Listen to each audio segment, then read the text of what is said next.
Dearest listeners, before we embark upon a tale of love born not in ballrooms but in ledger books, this author must beg your small indulgence.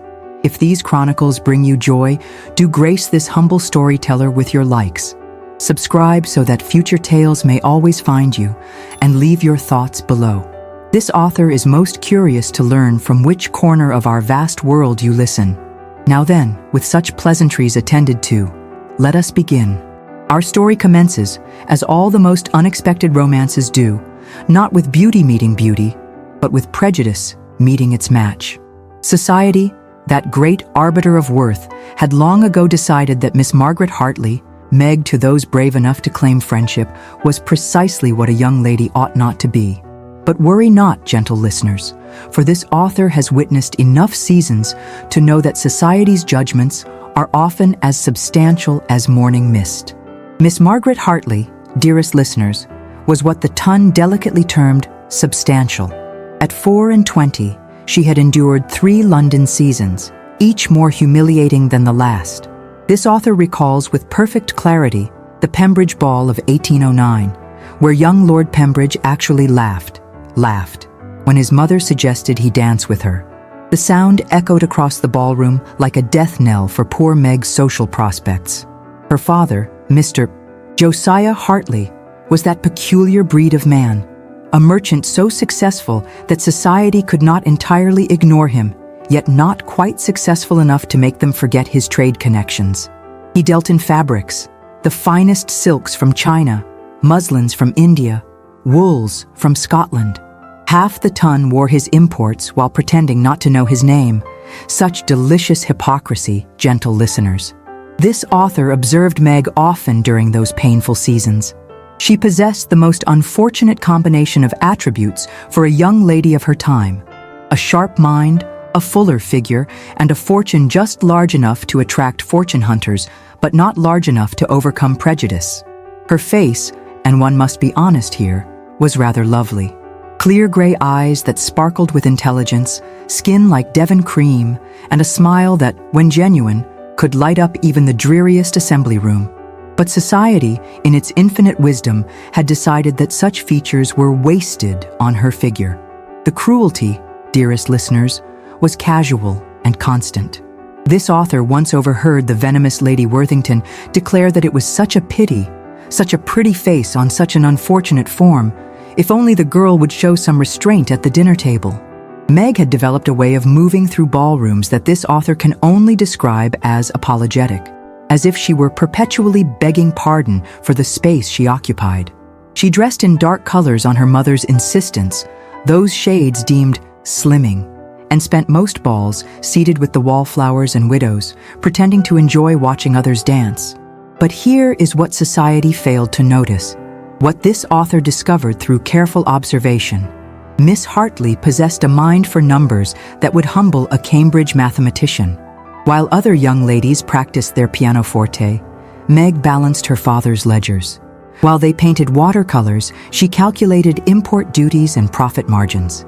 She could determine the value of a shipment faster than an experienced clerk, and had once caught an embezzlement scheme that saved her father thousands of pounds. Enter our hero, though one uses that term advisedly, for Mr. Thomas Wentworth was nobody's idea of a romantic champion. At 29, he was the eldest son of Sir Edmund Wentworth, a baronet whose title was perhaps the only thing about him that remained impressive. The Wentworth lands, once prosperous, had been decimated by Sir Edmund's combination of gambling, poor judgment, and an absolute refusal to acknowledge that times had changed. Thomas, never Tom, he insisted on Thomas, had returned from university to find his inheritance in ruins. Rather than flee to London to seek a wealthy bride like his younger brother, he had rolled up his sleeves and set to work. This author has it on excellent authority that he rose before dawn each day, walked his fields, knew every tenant by name, and was not above putting his own back into harvest work when needed. Society found him puzzling. He attended the minimum social functions required by his status, but one could often detect the faint scent of hay about his person, and his hands, despite good breeding, bore the calluses of actual work. Mothers with marriageable daughters were conflicted. He would inherit a title, yes, But what good was a baronet who smelled of the stables? The Thursday evening that would change everything was hosted by Mrs. Pemberton, whose gatherings were known for three things: excellent wine, mediocre music, and the kind of social climbing that required ropes and pulleys. The autumn of 1812 had been particularly wet, and this author recalls the mud that clung to everyone's hems, despite the best efforts of numerous footmen. It was at this gathering, gentle listeners, that fate decided to intervene with all the subtlety of a cavalry charge. Meg had stationed herself in her usual spot, a chair partially hidden by an enormous arrangement of hothouse flowers, close enough to the refreshment table that she need not walk far, but distant enough from the dancing that no gentleman would feel obligated to ask her to stand up. She had brought a small notebook, disguised as a prayer book, in which she was calculating the probable profit margins of her father's latest venture into Bengal cotton. Thomas Wentworth, meanwhile, had been cornered by Mrs. Dalrymple, whose daughter Cecilia was, in her mother's words, accomplished in all the feminine arts. This author witnessed the poor man's eyes glaze over as Cecilia demonstrated her accomplishments by reciting, at length, a poem about daffodils that she had clearly memorized without understanding a word. In his desperate escape from this floral recitation, Thomas backed directly into the flower arrangement that sheltered our Meg. The collision was spectacular. Water from the vases soaked his evening coat.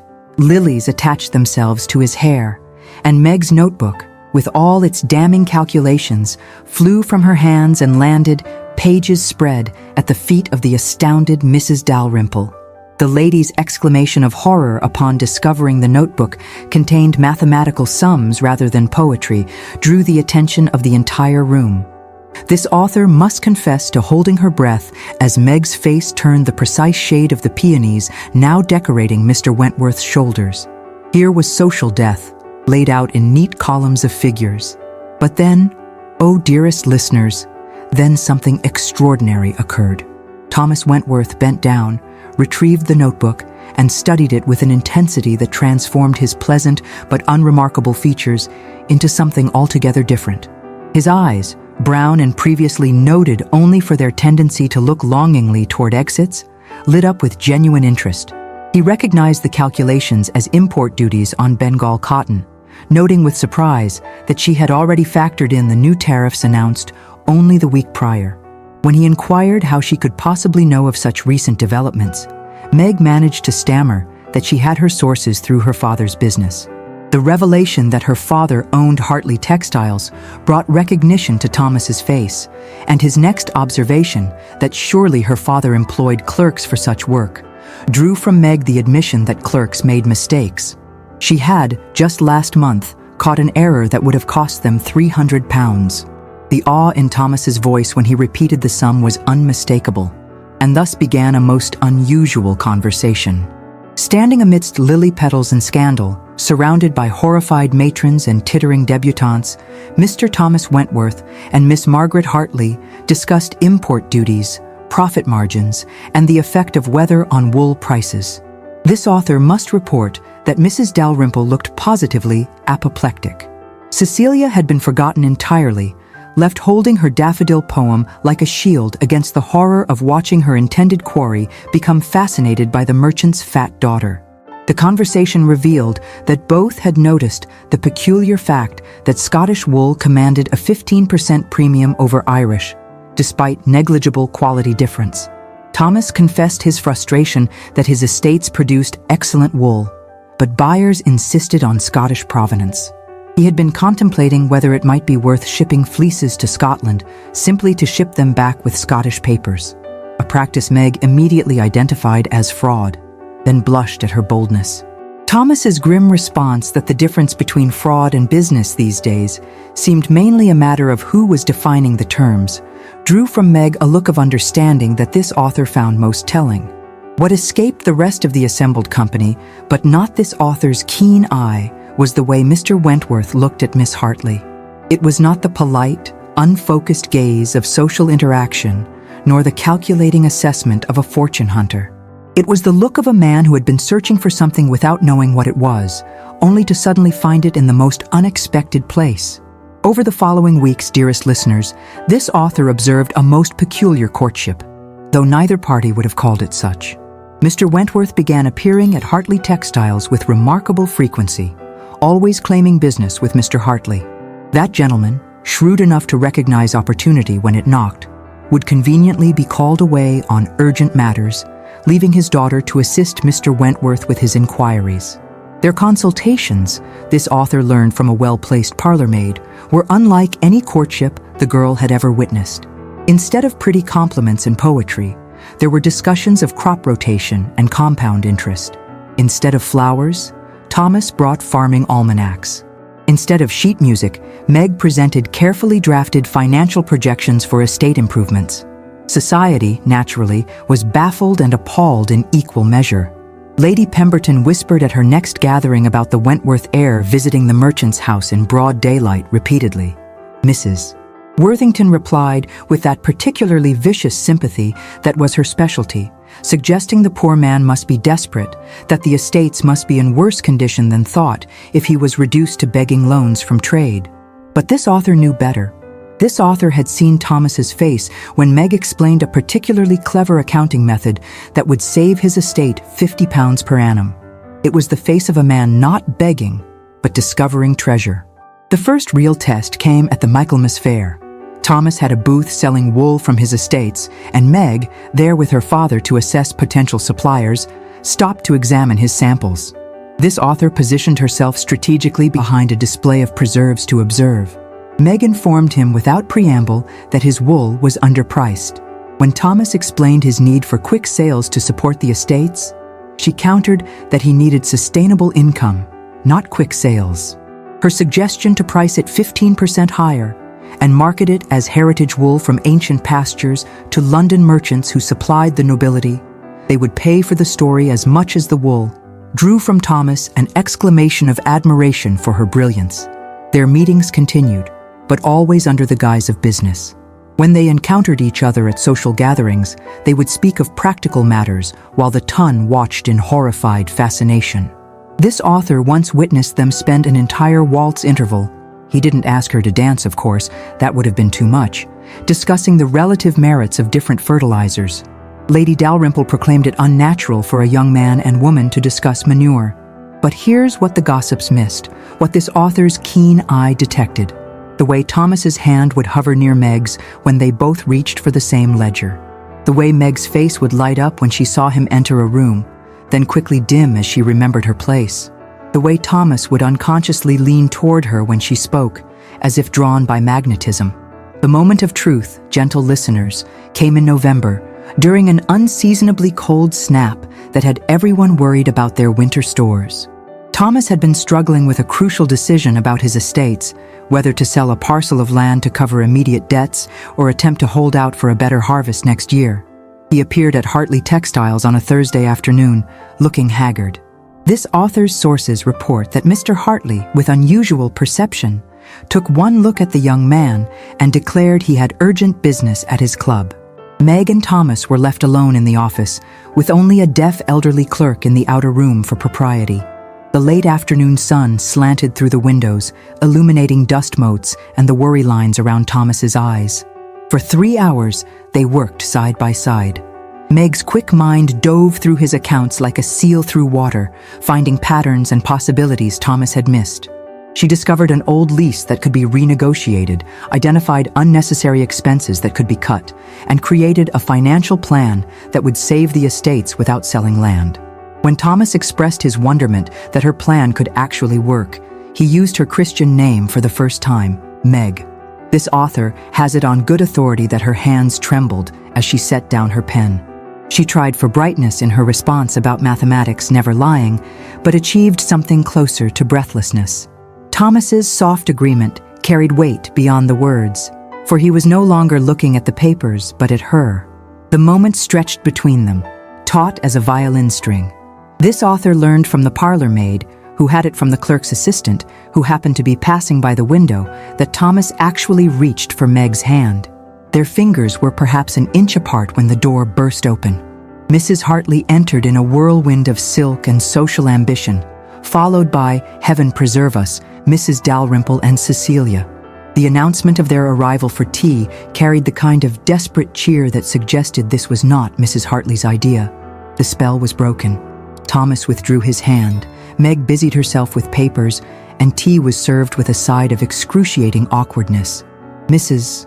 Dalrymple spent the entire visit making pointed comments about the unsuitability of young ladies involving themselves in masculine pursuits while shooting venomous looks at Meg.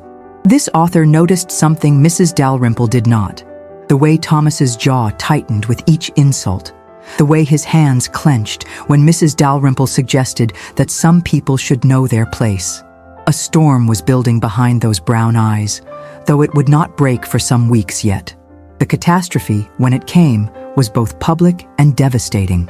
This author was present at the Pemberton Christmas ball and can report every excruciating detail. The evening had begun promisingly enough. Thomas had actually asked Meg to dance, a country dance where her size was less noticeable among the moving figures. This author observed that they moved together with surprising grace, she light on her feet despite society's assumptions, he steadier than usual, as if her presence grounded him. They had completed their set and were walking toward the refreshment table when disaster struck in the form of Lord Carlisle, a notorious rake whose debts were exceeded only by his malice. Lord Carlisle called out, loud enough to draw attention, commenting on how Wentworth was still dancing attendance on the merchant's daughter. He wondered aloud, with vicious speculation, how much old Hartley might be paying for someone to court that abundance of feminine charms. Or perhaps, he continued, warming to his theme, it was a matter of necessity. Everyone knew the Wentworth estates were in dire straits. He supposed even a man of breeding must lower himself when creditors came calling, though surely there were prettier heiresses, even among the merchant class, ones who didn't require reinforced chairs. The laughter that followed was uncertain, uncomfortable, but present nonetheless. This author watched Meg's face crumble, watched her try to maintain dignity as tears gathered in her eyes. And Thomas, oh, gentle listeners, Thomas stood frozen, his face white with rage, but his feet rooted to the floor. For 5 eternal seconds, Thomas Wentworth stood silent while the women tittered behind their fans and the men smirked into their champagne. Then Meg, with more dignity than this author has seen before or since, turned and walked from the ballroom, her head high despite the tears now flowing freely down her cheeks. Thomas finally moved then, starting after her, but Mrs. Dalrymple intercepted him with soothing words about not distressing himself over that unfortunate scene. Lord Carlisle was crude, she admitted, but perhaps not entirely wrong. She urged him to come dance with Cecilia instead. This author watched Thomas be led away, looking back toward the door through which Meg had disappeared. The expression on his face was one of utter self-loathing. The next morning, Thomas called at Hartley House only to be told Miss Hartley was indisposed. He called again that afternoon, still indisposed. For 2 weeks, he haunted their doorstep only to be turned away. Letters were returned unopened. He even attempted to waylay her at church, but Meg had developed an uncanny ability to sense his presence and escape through side doors. This author's maid network reported that Meg spent those weeks in her room, emerging only to help with the accounts, her eyes red-rimmed, and her usual sharp wit dulled to nothing. She ate little, spoke less, and threw herself into her father's business with the kind of desperate focus that suggested she was trying to calculate her way out of heartbreak. The crisis that would ultimately unite our pair came from an unexpected source: the weather. January of 1813 was brutal. Snow fell for days, roads became impassable, and Thomas's estates, already struggling, faced disaster. The harsh weather had destroyed winter stores, livestock were dying, and his tenants faced starvation. Worse, the careful financial plan Meg had created required precise timing of sales and purchases. Timing now impossible, with roads closed and markets frozen. This author learned from Thomas's valet that his master hadn't slept in 3 days, trying desperately to recalculate, replan, save his people from disaster. But without Meg's quick mind, he was lost in a labyrinth of numbers that wouldn't add up to salvation. Finally, desperation overcame pride. At 2 o'clock on a bitter Tuesday morning, Thomas appeared at the Hartley home, not at the front door, but at the servants' entrance. He bribed a footman who woke a maid who was persuaded to knock on Meg's door. This author has pieced together what followed from various sources, though none were actually present in the room where it happened. Thomas was shown to Mr. Hartley's study, where Meg appeared in her wrapper, her hair in a simple plait, fury and hurt warring in her eyes. He announced without preamble that people were going to starve. He didn't care if she hated him, if she never spoke to him again after tonight, but he needed her help, or 13 families wouldn't survive the winter. The argument that followed was, by all accounts, spectacular. Meg accused him of cowardice, of using her for her mind while being ashamed of her body. Thomas tried to explain, to apologize, but Meg would have none of it. She reminded him how he had stood there while they laughed at her, saying nothing.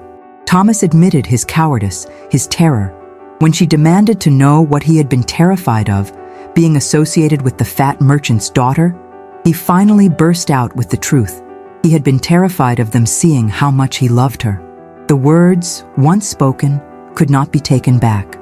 This author's sources report a full minute of absolute silence. Thomas continued, the words pouring out like water through a broken dam.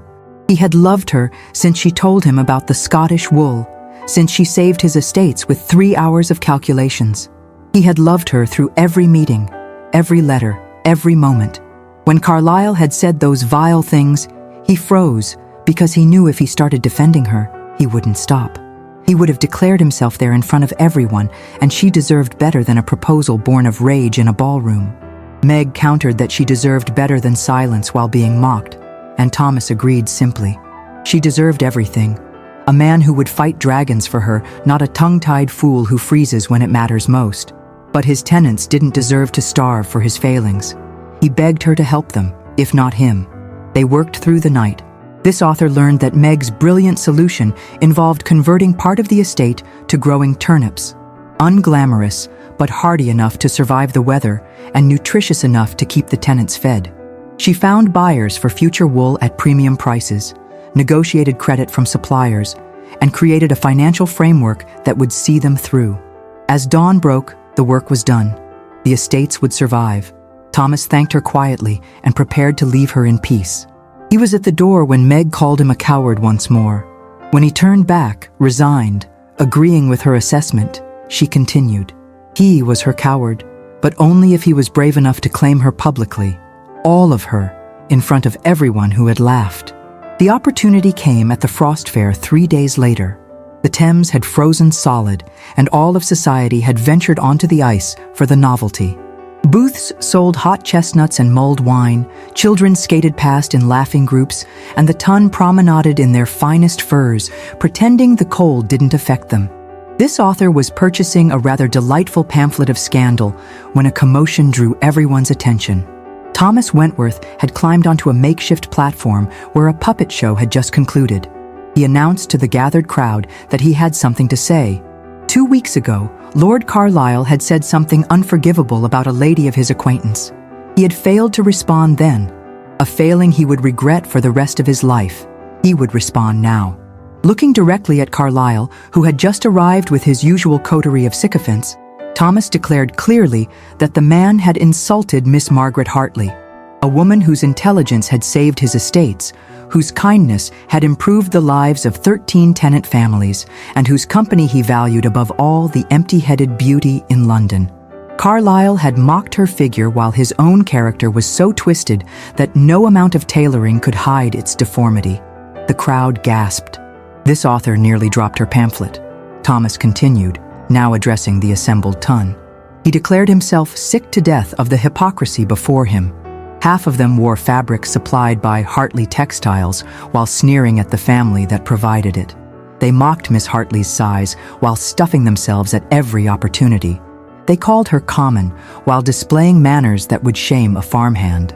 He jumped down from the platform and walked directly to where Meg stood frozen at the edge of the crowd, her parents flanking her in equal shock. Dropping to one knee right there on the ice, Thomas made his declaration. He was a man of modest means and numerous flaws. He smelled of hay more often than cologne. He cared more about crop yields than cravat knots. He had dirt under his fingernails and calluses on his hands. but he loved her with every particle of his being. He loved her brilliant mind, her generous heart, and yes, since society seemed so concerned about it, he loved every curve that made her who she was. He asked for the honor of her hand in marriage, promising to spend his life proving worthy of her, though he knew he never truly could be. This author must confess to requiring her own smelling salts at this point. The silence that followed was absolute. All of London's society held its breath. Then Meg laughed. Not a bitter laugh or a hysterical one, but a genuine, delighted laugh that seemed to bubble up from some deep well of joy. She observed loudly enough for all to hear that he had forgotten to mention he was also terrible at mathematics without her. Thomas agreed that he was appallingly terrible and would be bankrupt within a year without her help. Meg declared that she supposed she must accept, if only to save those poor tenant families from his accounting. The kiss that followed was not, strictly speaking, proper for public display. But this author noticed something wonderful. As Thomas kissed his bride-to-be thoroughly and enthusiastically, the crowd's reactions split. The Lord Carlyles and Mrs. Dalrymples of the world turned away in disgust. But others, more than you might expect, gentle listeners, began to applaud.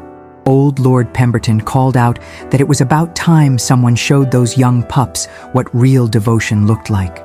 Lady Morrison added that at least this marriage wouldn't bore them all to death with its predictability. And young Miss Sarah Carlyle, Lord Carlisle's own sister, was heard to observe that if that was what love looked like, then she had been accepting the wrong sort of proposals. They were married 6 weeks later, in a ceremony that was modest by ton standards, but rich in genuine feeling. This author attended, of course, and can report that the bride wore cream silk from her father's warehouse. No hiding in dark colors now, and the groom had dirt under his fingernails from checking his fields that morning. Neither seemed to care. The wedding breakfast featured an unusual toast from Mr. Hartley, who raised his glass to his daughter who had saved his business more times than he could count, and to his son-in-law, who was smart enough to value her for it. The Wentworth estates prospered under their joint management. Meg handled the accounts while Thomas worked the land, and together they turned a failing property into one of the most successful in the county. They became known for paying fair wages, treating tenants well, and hosting harvest festivals where everyone, regardless of class, danced together. This author visited them 5 years later. Meg had grown more confident, moving through her home with the assurance of a woman who knew her worth. Thomas had grown more successful, but still smelled faintly of hay. They had 3 children who were being taught both mathematics and farming, regardless of gender. But what struck this author most was witnessing a quiet moment between them. Thomas was reading a letter about wool prices while Meg worked on accounts. Without looking up, he reached out and took her hand, threading their fingers together. She squeezed back, still calculating.